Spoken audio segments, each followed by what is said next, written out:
Et nous retrouvons Charles d'Anjou, le temps qu'il puisse se connecter, les aléas du direct. Bonjour Charles d'Anjou. Bonjour Lisotte, bonjour à tous. Alors, les auditeurs qui vous suivent, qui nous suivent depuis YouTube ou X ont le plaisir de l'image et donc pourront remarquer que vous êtes avec un casque en voiture puisque vous êtes sur le terrain. On va parler d'Ukraine, de Russie et ça tombe bien puisque cette nuit, justement, des attaques russes ont eu lieu dans la capitale de Kiev. Est-ce que vous pourriez commencer, peut-être Charles d'Anjou, par nous parler de la situation sur place? La situation sur place, en réalité, elle n'a jamais vraiment changé du point de vue des Russes ou de ceux qui se battent sur le front. Je dirais que c'est certainement la même chose côté ukrainien, c'est-à-dire que l'agitation diplomatique, que ce soit à Istanbul avec des débuts de négociations, ensuite l'intervention de Donald Trump, le sommet en Alaska et puis la réaction des Européens à la visite de Zelensky et de ses sponsors européens à Washington. Ici, vu de Russie, vu du Donbass, vu de la ligne de front, ça n'a strictement rien changé. C'est-à-dire que chaque jour, d'une part, les Ukrainiens et les Russes s'échangent des drones qu'ils envoient sur leurs infrastructures énergétiques respectives. Alors, il est vrai que comme les Russes ont développé très sensiblement leur chaîne de production, ils en envoient beaucoup plus que les Ukrainiens. Mais sur la ligne de front aussi, ce qu'on remarque, parce que j'ai passé un mois là, entre Mariupol et Donetsk, c'est que les Russes, pendant tout ce ballet diplomatique, cette activité diplomatique, eh bien, n'ont cessé d'envoyer des blindés modifiés pour leur permettre de lutter contre les attaques de drones sur la ligne de front. Donc, il n'y a jamais eu de, je dirais, il y a peut-être une intensification des combats, avec peut-être une offensive russe qui se prépare. Peut-être pas une grande offensive comme on en a vu pendant la Seconde Guerre mondiale, mais il y a une pression russe sur le terrain qui s'accentue et que l'activité internationale n'a absolument pas modifié. Et je pense que c'est d'ailleurs la même chose côté ukrainien. C'est-à-dire que les soldats ukrainiens, de ce qu'on en sait, n'ont absolument pas envie d'arrêter de se battre. Ils veulent continuer à régler leurs comptes et ils ne veulent pas, surtout, de cession de territoire par Zelensky à Poutine, y compris sur les territoires qui ont déjà été conquis par les Russes, notamment dans le Donbass. Alors, sur cette attaque de Kiev, quel est l'intérêt pour les Russes d'attaquer la capitale? Puisque sur le plan de la communication, ça a de quoi effrayer ou choquer peut-être un peu les Européens qui contemplent ça, se dire qu'il y a quand même une capitale qui a été attaquée cette nuit? Oui, le problème, c'est qu'il y a deux zones, si vous voulez, si on pouvait schématiser, il y a deux zones. Il y a la zone des opérations sur la ligne de front, c'est à peu près une bande de 100-150 km de large. Et puis, il y a tout ce qui se fait à l'arrière de la ligne de front, sur les arrières. Et là, qu'est-ce qu'on a? Eh ben, on a des infrastructures euh, vitales dans le secteur notamment énergétique, dans le secteur de la logistique, que les Russes doivent détruire ou doivent endommager pour perturber les activités sur le front, pour empêcher le ravitaillement, pour rendre les conditions de combat plus difficiles et pour aussi exercer une pression sur la population qui, on l'a vu, commence un peu à montrer des signes de fatigue par rapport à la guerre, par rapport à d'autres thématiques, notamment comme la corruption. On l'a vu il y a un peu plus d'un mois quand le président ukrainien a cherché à modifier les conditions de travail des deux organes administratifs chargés de la lutte anticorruption. Et puis, il faut aussi dire que tout le soutien occidental, que ce soit les blindés, les munitions, la préparation, la formation des hommes, la logistique, les obus, etc., tout ça arrive par la frontière polonaise ou par la frontière roumaine. Et donc, vous avez dans l'ouest de l'Ukraine, à Kiev, mais pas seulement, vous avez un certain nombre de points logistiques, d'entrepôts, de voies de chemin de fer, en fait, de zones de préparation logistique, dont la destruction aussi est vitale pour les Russes, parce que finalement, plus loin de la ligne de front, ils arrivent à détruire l'approvisionnement de l'armée ukrainienne, plus facile ce sera ensuite, plus difficile ce sera pour l'armée ukrainienne sur le front, et plus facile ce sera pour eux ensuite pour exercer leur pression. Donc, qui bombardent l'ouest de l'Ukraine, c'est absolument pas euh, étonnant. Ils l'ont fait dès le début de la guerre. Hmm. Quant à Kiev, symboliquement oui. Bon, moi, je dirais au bout de 3 ans, on est habitué. Par contre, les Russes n'ont jamais cherché à éliminer Volodymyr Zelensky, n'ont jamais bombardé le palais présidentiel. Ils pourraient très bien le faire. Je pense qu'ils considèrent que là, symboliquement, ce serait le bombardement de trop. Voilà. Donc pour le moment, ils ne l'ont pas fait, contrairement aux Ukrainiens qui symboliquement envoyaient un drone il y a 1 an et demi sur le Kremlin qui s'est écrasé sur une des tours d'enceinte du Kremlin. Les Russes n'ont jamais cherché à éliminer ou à montrer qu'ils voulaient éliminer Volodymyr Zelensky dans sa résidence présidentielle à Kiev. Par peur de représailles du camp occidental, peut-être, ou plutôt, enfin, voilà, pour quelle raison, Charles d'Anjou? Non, je pense que c'est plutôt symboliquement, il y a une espèce de... Même si Vladimir Poutine ne veut pas parler à Volodymyr Zelensky, qu'il méprise et qu'il considère pas du tout à son niveau, je pense qu'il y a des choses que les Russes... il y a des pratiques, comment dirais-je, qu'ils n'approuvent pas. Voilà. Vous savez, on l'a vu quand ils ont, je dirais, lâché en grande partie Bachar el-Assad en Syrie, où ils n'ont pas eu les moyens de le soutenir. En tout cas, Bachar el-Assad est venu à Moscou, il a trouvé refuge à Moscou. Donc il y a des choses qui ne se font pas, et je dirais l'élimination de Volodymyr Zelensky est une chose qui ne se fait pas. Et ce sera aussi pour l'image de la Russie. Je pense que, je dirais, c'est pas l'image que Vladimir Poutine souhaite donner à la Russie. Voilà, on règle ses comptes sur le terrain, mais je dirais il y a certaines limites symboliques à ne pas franchir. Parce que techniquement, ils pourraient très bien le faire. Hein. Il n'y a aucun problème. Ils savent où est Volodymyr Zelensky Ouais. certainement. Il le suit certainement lors de certains de ses déplacements. Volodymyr Zelensky fait beaucoup de déplacements sur la ligne de front ou à l'étranger. Jamais il y a une tentative d'un missile balistique russe ou de drone pour atteindre Volodymyr Zelensky. Voilà. Alors, on va parler un peu de géopolitique dure. Macron, Merz et Tusk se sont déplacés en Moldavie pour pouvoir justement s'exprimer, exprimer leur position vis-à-vis de Moscou. Qu'est-ce que ça a donné? Ça a eu lieu hier. Alors, il y a deux grilles de lecture. Première grille de lecture un peu nationale, c'est que Macron cherche à développer cette activité internationale pour faire oublier le désastre de sa politique nationale, notamment dans les secteurs de l'immigration et de la sécurité. Il faut quand même imaginer c'est qu'on a un président et un gouvernement qui n'arrivent pas à qui n'arrivent pas à expulser les OQTF, mais qui veulent envoyer des soldats en Ukraine. On marche quand même sur la tête. Voilà. Mm. Donc pour lui, c'est son nouveau terrain de jeu, c'est son nouveau jouet. Ensuite, effectivement, il n'était pas seul, ce qui veut dire qu'il y a une vraie inquiétude des dirigeants européens, je dirais même plus qu'européens, en fait, européistes, fédéralistes, puisqu'il n'y a pas, par exemple, il n'y avait pas, Giorgia Meloni n'était pas présente. Là, les trois présents, c'est vraiment les trois, je dirais, néoconservateurs fédéralistes ultimes. L'allemand Merz, le Premier ministre polonais Tusk et Macron, qui se font beaucoup de soucis parce que la Moldavie peut basculer dans l'autre bord politique, dans le bord des Ouais. conservateurs, qui sont considérés comme pro-russes. Et ça inquiète beaucoup Macron, non pas que la Moldavie soit un enjeu stratégique pour l'Europe, parce que c'est un petit pays très pauvre, mais symboliquement, ils ne veulent pas laisser une victoire. Alors, non seulement à Vladimir Poutine, mais c'est même pire que ça, c'est même plus que ça, parce qu'en fait, les gens qui viennent soutenir sont les opposants des conservateurs partout en Europe.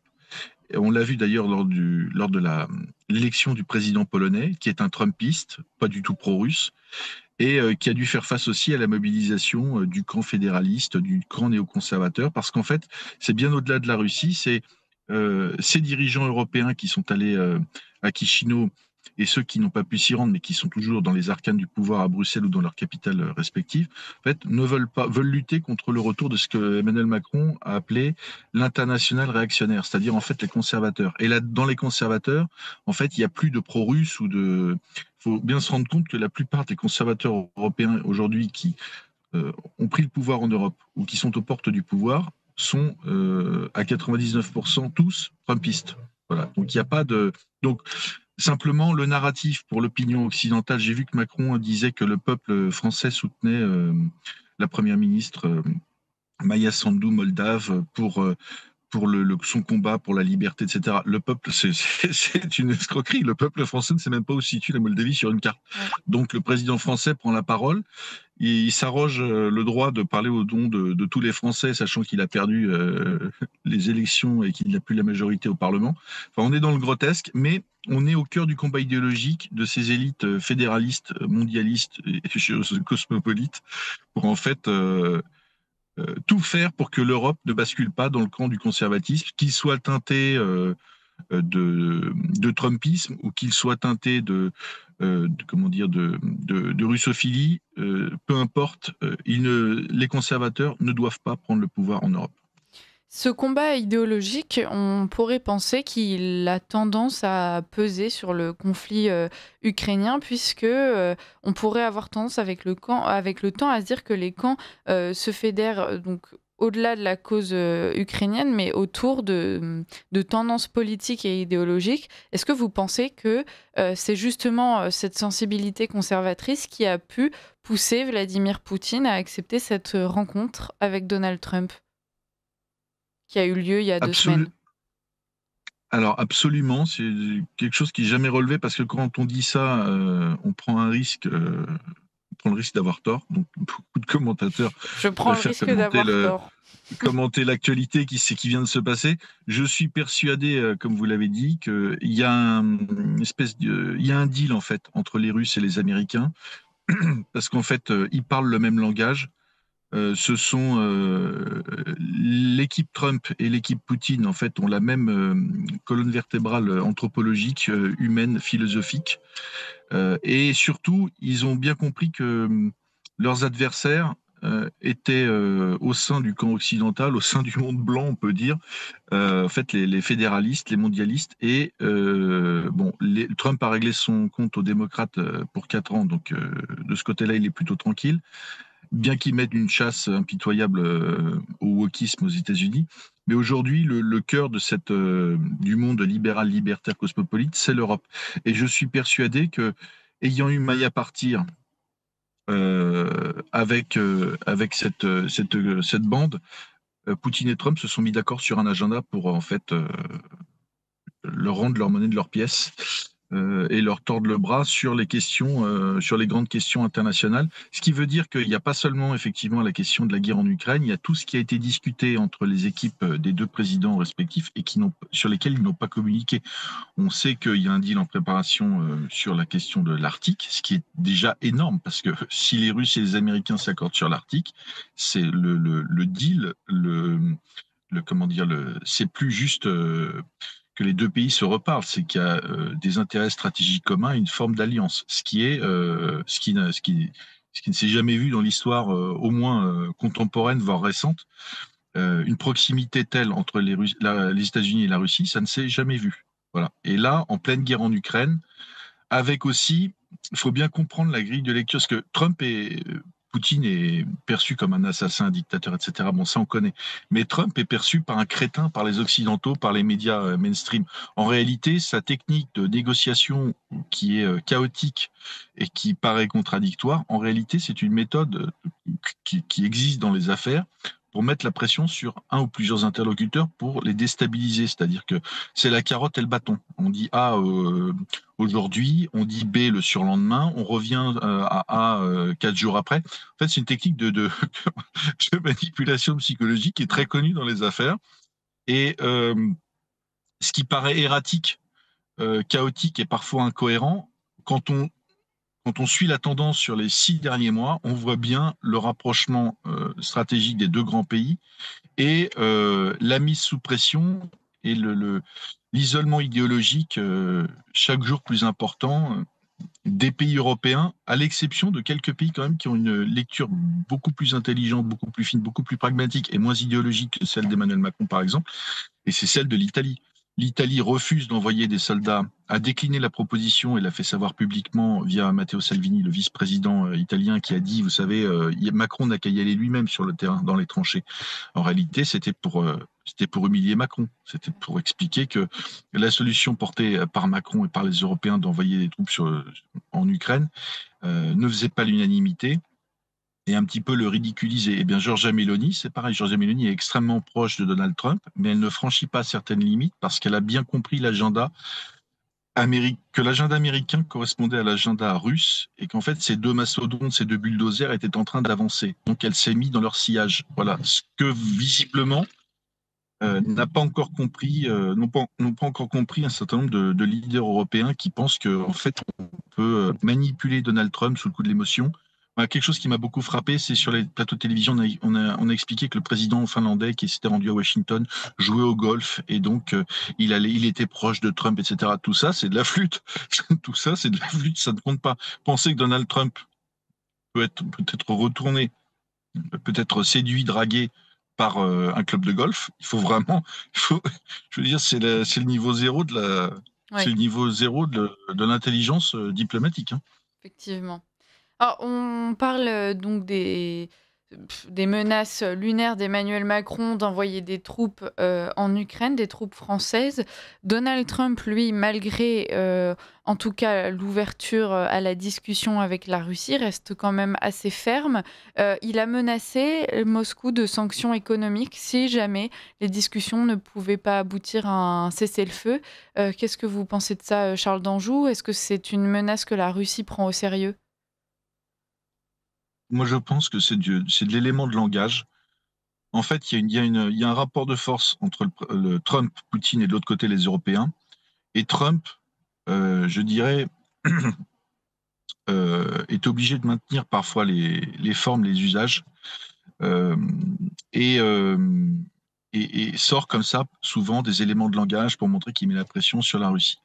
Bon, il y a une raison à ça aussi, c'est que une partie de ses soutiens au Congrès sont enfin, ce sont des néoconservateurs russophobes. Donc en fait, comme il a les élections à mi-mandat, il peut pas assumer officiellement, publiquement, qu'il a fait un deal avec Poutine, voire même plusieurs deals sur plusieurs sujets différents. Donc de temps en temps, on voit comme ça qu'il sort la menace de sanctions. Mais en fait, les sanctions, ça ne veut rien dire. Il faut savoir dans quel domaine c'est imposé et si ça a réellement un impact. Parce que si, par exemple, c'est relever les droits de douane sur les produits russes importés aux États-Unis, enfin, je veux dire, c'est inexistant. Les Russes n'exportent quasiment rien aux États-Unis, sauf de l'uranium enrichi. Et comme par hasard, les 20 institutions financières qui permettent à la Russie de vendre son uranium enrichi aux États-Unis, à l'industrie nucléaire civile américaine, et pas que, puisque les Russes en vendent aussi aux Français, et bien comme par hasard, les sanctions américaines ont été levées à l'initiative de Donald Trump il y a un mois et demi. Donc tout ça, il faudrait être extrêmement précis le jour où ça tombe euh, pour, pour, euh, pour en mesurer les impacts réels, parce que comme ça ne veut rien dire. Par contre, ce qu'on sait aussi, c'est que Donald Trump euh, pourrait faire beaucoup plus de sanctions sur la Russie, notamment dans le secteur financier, et que pour l'instant, il n'a touché à rien, et que d'ailleurs, à chaque fois qu'il a levé le ton contre la Russie, il a parlé d'ultimatum, etc. Je veux dire, là, l'ultimatum de 50 jours, je crois, c'est demain ou après-demain, voilà. Donc encore une fois, pour comprendre tout ça, il faut comprendre que je, je, c'est une opinion personnelle, mais je la partage avec vous. Il faut comprendre qu'il y a certainement un agenda russo-américain sur lequel ils se sont mis d'accord, avec de part et d'autre un certain nombre d'éléments de langage, de figures de style imposées pour, je dirais, donner le gage et continuer à avancer, je dirais, masqué et ne pas montrer, en fait, là, ils ont montré une proximité, ils ont montré que la relation était redevenue normale. Vladimir Poutine est redevenu sur le devant de la scène internationale, donc ça c'est fait. Maintenant, il ne faut pas trop en faire parce qu'en fait, ça pourrait gêner et les Russes et les Américains. Voilà. Donc, Mm. on est dans une partition jouée à quatre mains qui s'exécute pour l'instant de manière assez remarquable. Et qui s'exécute sans les Ukrainiens. En tout cas, on a l'impression que le sort de l'Ukraine va se décider effectivement entre la Russie et les États-Unis et que les Ukrainiens se retrouvent un peu perdus entre les deux. On va continuer à suivre la situation sur place grâce à vous, Charles d'Anjou. Je rappelle que vous êtes le président fondateur d'Omerta Média. Et puis quand vous serez de retour en France, on espère que vous pourrez venir nous présenter le dernier numéro magazine d'Omerta.